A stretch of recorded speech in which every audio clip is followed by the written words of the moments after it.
Diseases of cotton: Fusarium wilt, Verticillium wilt, root rot, Anthracnose, grey mildew, Alternaria leaf blight, Myrothecium leaf spot, Bacterial leaf blight, tobacco streak virus. Fusarium wilt, caused by Fusarium oxysporum, Forum specialis vasi infecta. Symptoms: seedlings in the cotyledons which turn yellow and then brown. The base of the petiole shows brown ring followed by the wilting and drying of the seedlings. In young and grown-up plants, yellowing of edges of leaves and area around the wings, that is, discoloration starts from the margin and spread towards the midrib. The leaves lose their turgidity, gradually turn brown, droop, and finally drop off. Fusarium wilt. Fusarium oxysporum, Forum specialis vasi infecta. Symptoms start from the older leaves at the base, followed by younger ones towards the top, finally involving the branches and the whole plant. The defoliation or wilting may be complete, leaving the stem alone standing in the field. Browning or blackening of vascular tissues is the other important symptom. Black streaks or stripes may be seen extending upwards to the branches and downwards to the lateral roots. In severe cases, discoloration may extend throughout the plant, starting from roots, extending to stem, leaves, and even boils. The plants affected later in the season are stunted with fewer balls, which are very small and open before they mature. Fusarium wilt.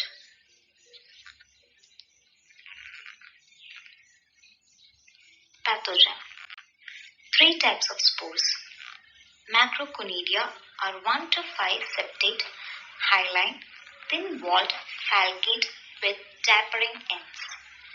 Microconidia are hyaline, thin-walled, spherical or elliptical single or two-celled. Chlamydospores are dark-colored and thick-walled. The fungus also produces a vivotoxin, fusaric acid, which is partially responsible for wilting of the plants. Fusarium conidia. Favorable conditions.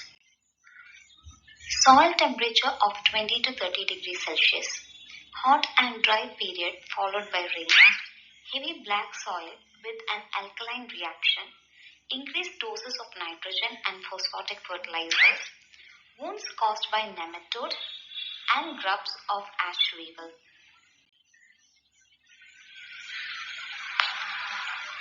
Mode of spread and survival. The fungus can survive in soil as saprophyte for many years, and chlamydospores act as resting spores. The pathogen is both externally and internally seed-borne. The primary infection is mainly from dormant hyphae and chlamydospores in the soil. The secondary spread is through conidia and chlamydospores, which are disseminated by wind and irrigation water. Management. Treat the acid-diluted seeds with carboxin or chlorothalonil at 4 gram per kg. Remove and burn the infected plant debris in the soil after deep summer plowing during June to July. Apply increased doses of potash with a balanced dose of nitrogenous and phosphatic fertilizers. Apply heavy doses of farmyard manure or other organic manure at 100 per hectare. Follow mixed cropping with non-host plants. Grow disease-resistant varieties of G. hirsutum and G. barbadensis like Varalakshmi, Vijay Pratap, Jayadar and Veera.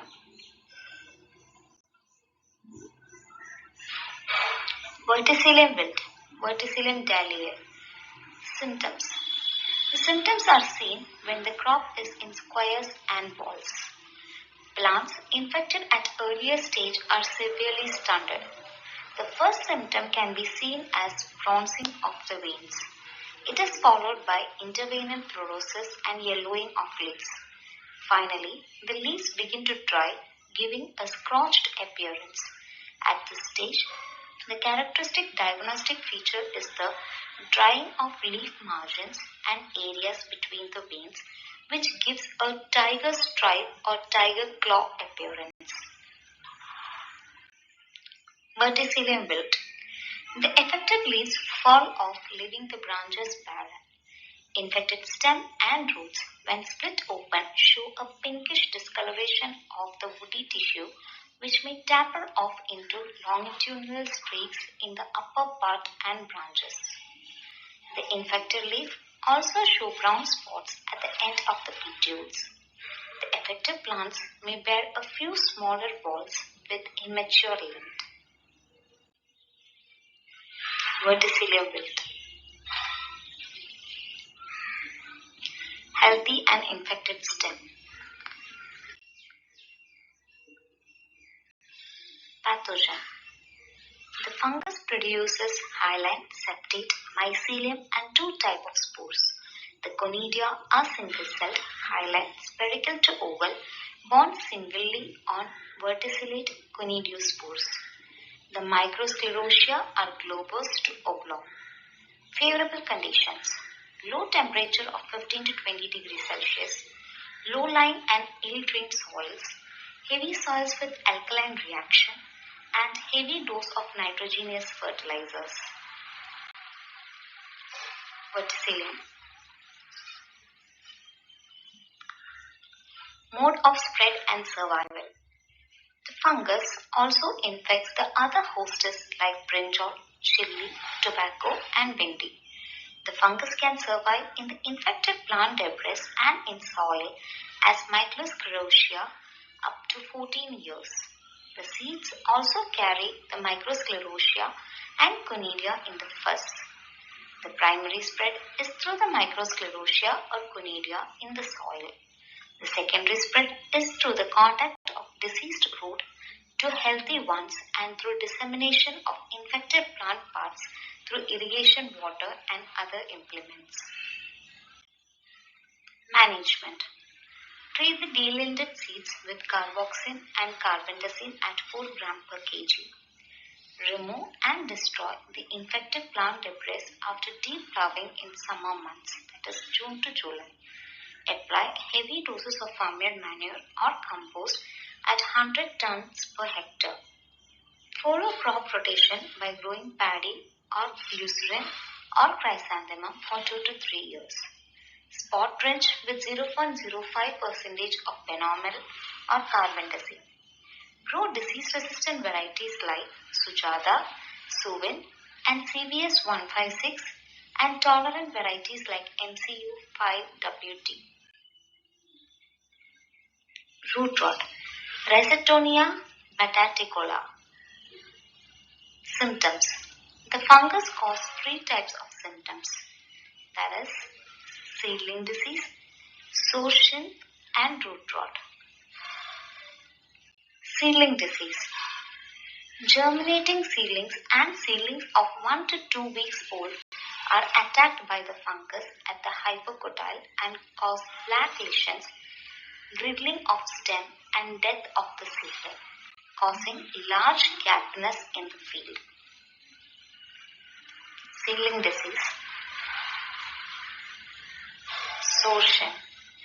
In sorsion stage, dark reddish-brown cankers are found on the stems near the soil surface, later turning dark black and plant breaks at the collar region, leading to drying of the leaves and subsequently the entire plant.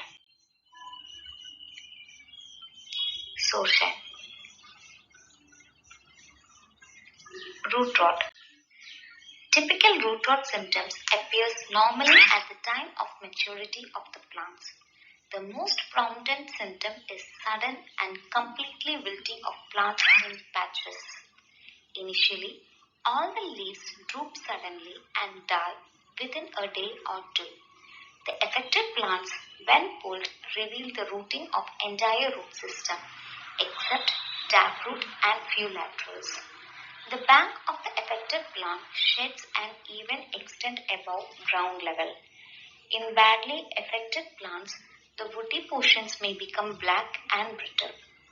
A large number of dark brown sclerotia are seen on the wood or on the shredded bark. Root rot. Pathogen. The fungal hyphae are septate and fairly thick and produce black irregular sclerotia. Favorable conditions: dry weather following heavy rains, high soil temperature, low soil moisture, cultivation of favorable hosts like vegetables, oilseeds and legumes preceding cotton, and wounds caused by ash weevil, grubs and nematodes. Sclerotia cynidia. Mode of spread and survival. The disease is mainly soil-borne and the pathogen can survive in the soil as sclerotia for several years. The spread is through sclerotia which are disseminated by irrigation water, implements, heavy winds and other cultural operations. Management. Treat the seeds with Trichoderma viride at 4 gram per kg or Pseudomonas fluorescens at 10 gram per kg of seed. Treat the seeds with carboxylin or serum at 5 gram or carbendazim at 2 gram per kg. Spot drench with 0.1% carbendazim or 0.05% benomyl. Apply farmyard manure at 10 ton per hectare or neem cake at 2.5 ton per hectare.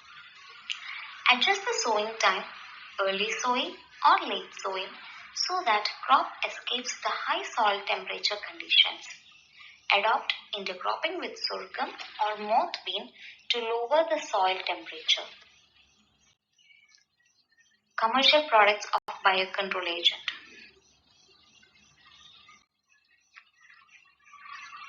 Anthracnose, Coleotrichum capsicum.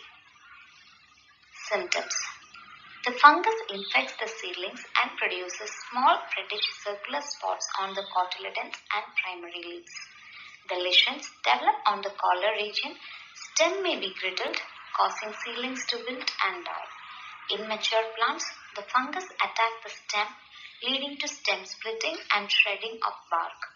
The most common symptom is ball spotting. Small, water-soaked, circular, reddish-brown, depressed spots appear on the balls. The lint is stained to yellow or brown, becomes a solid, brittle mass of fiber. The infected balls cease to grow and burst and dry up prematurely. Anthracnose, Coleotrichum gossypi. Pathogen. The pathogen forms large number of acervili on the infected plants. The conidiospores are slightly curved, short and club-shaped. The conidia are hyaline and falcate, borne single on the conidiospores. Numerous black-colored and thick-walled setae are also produced in acervoles. Favorable condition. Prolonged rainfall at the time of balls formation or close planting. Coleotrichum acervale. Mode of spread and survival. The pathogen survives as dormant mycelium in the seed or as conidia on the surface of the seed for about a year. The pathogen also perpetuates on the rotten balls and other plant debris in the soil. The secondary spread is by airborne conidia. The pathogen also survives in the weed host, that is, Astrologia bracteate and Hibiscus diversifolius. Management. Treat the dealant seeds with carbendazim or carboxyn of serum or captan at 2 gram per kg. Remove and burn the infected plant debris and balls in the soil. Poke out the reservoir weed hostes. Spray the crop at ball formation stage with Mangosep 2 kg or copper oxychloride 2.5 kg or serum 2.5 liter or carbendazim 500 gram per hectare. Grey or areolate mildew, Ramularia areola. Symptoms. The disease usually appears on the undersurface of the bottom leaves where the crop is nearing maturity. Irregular to angular pale translucent lesions which measures develop on the lower surface, usually bound by veinlets. On the upper surface, the lesions appear as light green or yellow-green specks. A frosty or whitish grey powdery growth consisting of conidia spores of the fungus appears on the lower surface. Symptoms. When several spots coliaceous, the entire leaf surface is covered with white to grey powdery growth. White or grey powdery growth may occur on the upper surface also. The infection spread to the upper leaves and entire plant may be affected. The affected leaves dry up from margin, cup inward, turn yellowish brown and fall off prematurely.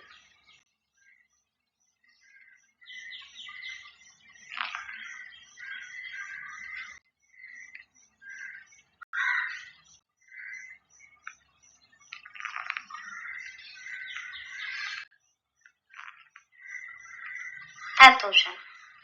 The fungus produces endophytic septate mycelium. Conidiospores are short, hyaline and branched at the base. Conidia are borne singly or in chains at the tips of conidiospores. The conidia are hyaline, irregularly oblong and pointed ends, sometimes rounded to flattened ends, unicellular or 1 to 3 septate. The perfect stage of the fungus produces perithecia containing many asci. The ascospores are hyaline and usually two-celled. Conidia and conidiospores. Favorable conditions. Wet, humid conditions during winter cotton season. Intermittent rains during northwest monsoon season. Low temperature during October to Jan. Close planting. Excessive application of nitrogenous fertilizers. Very early sowing or very late sowing of cotton. Mode of spread and survival. The fungus survives during the summer in the infected crop residues. The perennial cotton plants and self-sown cotton plants also harbors the pathogen during summer months. The primary infection is through conidia from infected plant debris and secondary spread is through wind, rain splash, irrigation water and implements. Management. Remove and burn the infected crop residues. Throw out the self-sown cotton plants during summer months. Avoid excessive application of nitrogenous fertilizers or manures. Adopt the correct spacing based on soil condition and varieties.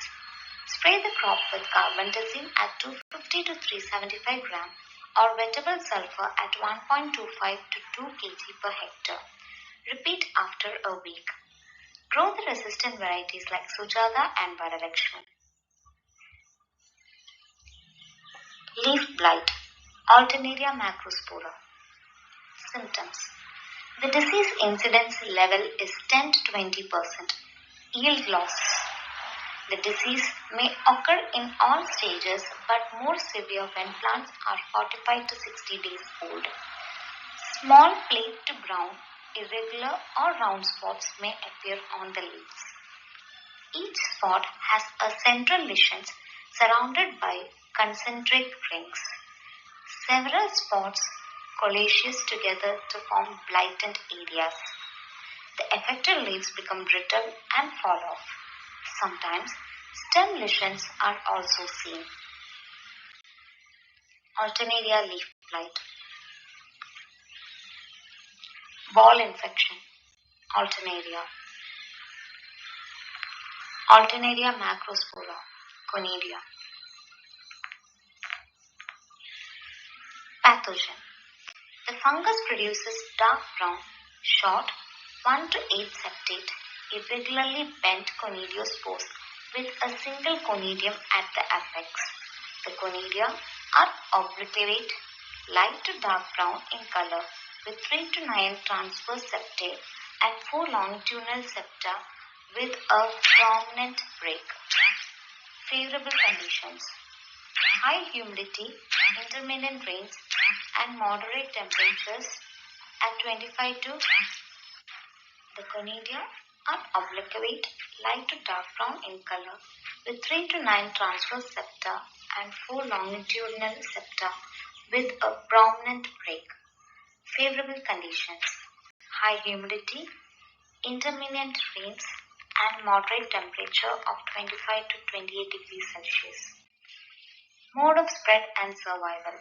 The pathogen survives in the dead leaves as dormant mycelium. The pathogen primarily spreads through irrigation water. The secondary spread is mainly by airborne conidia. Management: remove and destroy the infected plant residues. Spray mancozeb or copper oxychloride at 2 kg per hectare at the intimation of the disease. 4 to 5 sprays may be given at 15 days interval. Bacterial blight. Xanthomonas campestris. PV malvacearum. Symptoms. The bacterium attacks all stages from seed to harvest.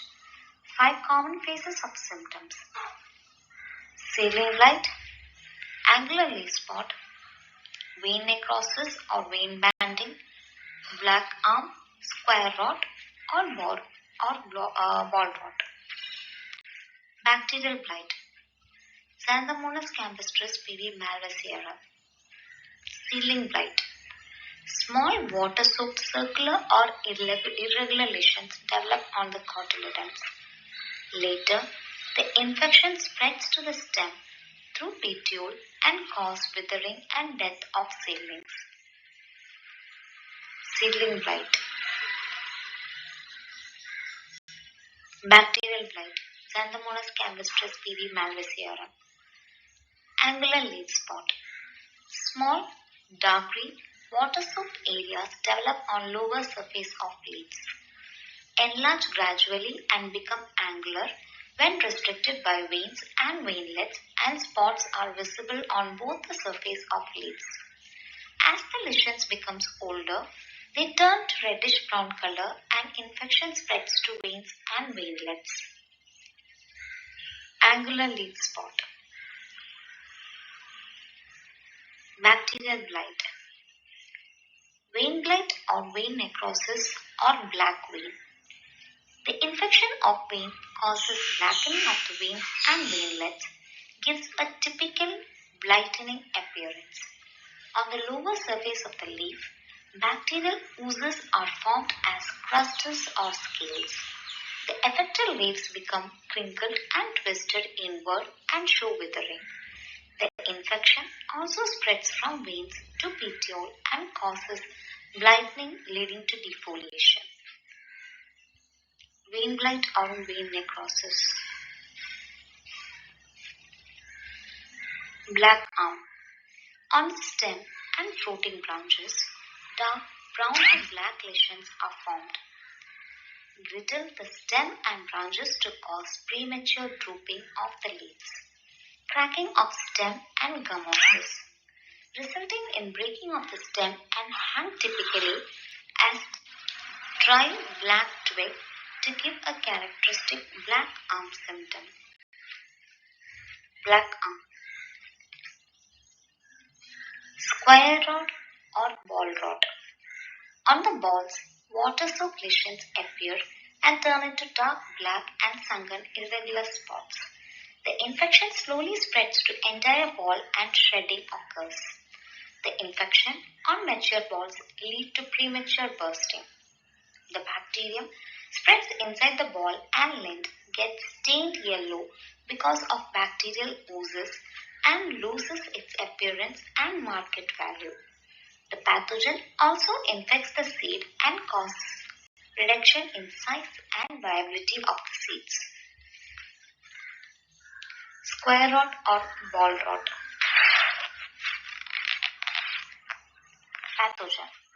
The bacterium is a short rod with a single polar flagellum, gram-negative, Non-spore forming. Favorable condition. Optimum soil temperature at 28 degrees Celsius. High atmospheric temperature of 30 to 40 degrees Celsius.